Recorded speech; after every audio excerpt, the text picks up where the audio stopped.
Bible quiz season 4ல் தானியேல் புத்தகத்தில் தான் நான் கேள்வி கேட்டுட்டு இருக்கிறேன். தானியேல் 9ஆம் அதிகாரத்தில் 3 முக்கியமான கேள்விகளை நான் கேட்கின்றேன். முதலாம் கேள்வி, 70 என்ற எண் எத்தனை முறை வந்திருக்கிறது, எதனோடு சம்பந்தப்பட்டு இருக்கிறது? இரண்டாவது கேள்வி, எருசலேம் என்ற வார்த்தை எத்தனை முறை இடம்பெற்று இருக்கிறது? மூன்றாவது கேள்வி, இந்த அதிகாரத்தில் யாருடைய பெயரெல்லாம் குறிப்பிடப்பட்டிருக்கிறது என்ற பட்டியலை குறிப்பிடவும். இப்படியாக இந்த 3 கேள்விகளுக்குமான பதிலை நீங்கள் தேடி கண்டுபிடித்து எங்களுடைய வாட்ஸ்அப் எண்ணிற்கு அனுப்பி வைங்க.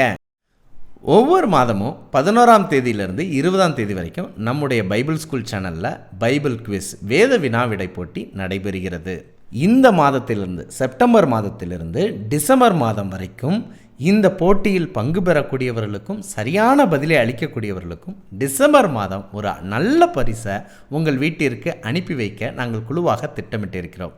நீங்களும் பங்கு பெறுங்கள், உங்கள் நண்பர்களையும் பங்கு பெறச் செய்யுங்கள். பகிர்வோம் இயேசுவை. என்றும் அன்புடன் பைபிள் ஸ்கூல்.